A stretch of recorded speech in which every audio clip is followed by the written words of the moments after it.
আসসালামু আলাইকুম রহমতুল্লাহ। সুপ্রিয় দর্শক, আপনারা দেখতে পাচ্ছেন যে যশোর নড়াইল মহাসড়কের রস্তমপুর বাজারে যে গতকালকে একটা ভিডিও আপলোড করেছিলাম, গাড়ি অ্যাক্সিডেন্ট করেছে। আজকেও আবার সেই রস্তমপুর বাজারের পাশে একটি গাড়ি এই যে মাত্র অ্যাক্সিডেন্ট করলো। এখানে গাড়ি ভর্তি যাত্রী ছিল, সাধারণ যাত্রী ছিল। এই দেখেন রাস্তা, আসলে রাস্তার যে দুরবস্থা, প্রত্যেক দিন প্রতিনিয়ত একটি দুইটি অ্যাক্সিডেন্ট যশোর নড়াইল মহাসড়কের চাড়াভিটা বাজারের পার হয়ে এবং যশোর নড়াইল মহাসড়কে অ্যাক্সিডেন্ট ঘটতেই আছে। দর্শক, আপনাদেরকে জানিয়ে রাখি, যশোর নড়াইল মহাসড়কের রস্তমপুর বাজারে এইমাত্র এই গাড়িটি নিয়ন্ত্রণ হারিয়ে খাদের ভিতরে পড়ে গেছে। আপনারা দেখতে পাচ্ছেন যে এই যে গাড়িটি লোকাল গাড়ি, যেটা যশোর নড়াইল লোকাল রোডে চলে। এই যে গাড়িটি একবারে রাস্তার নিচে চলে গেছে।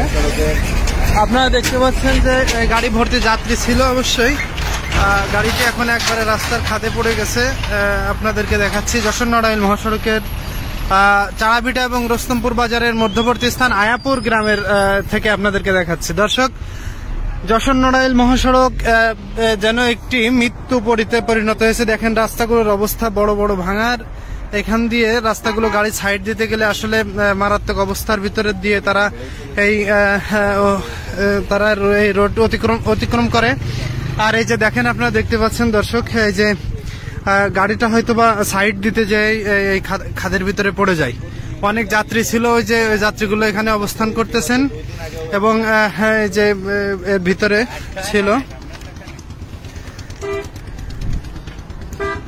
এই যে অনেক যাত্রী এখনো এখানে রয়েছেন। গাড়িটি হচ্ছে যশোর নড়াইল মহাসড়কের লোকাল গাড়ি।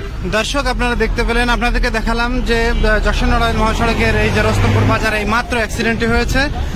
আপনারা যারা আমার ভিডিও দেখছেন, অনুগ্রহ করে ভিডিওটি শেয়ার করে দিন এবং এই রোডের যেন দ্রুত সংস্কার হয় সেই দাবিতে সকলে আওয়াজ তুলুন। সকলে ভালো থাকবেন। আবার আগামী কোনো ভিডিও নিয়ে আপনাদের সামনে দেখা হবে। সে পর্যন্ত সকলে ভালো থাকবেন, সুস্থ থাকবেন। আল্লাহ হাফেজ।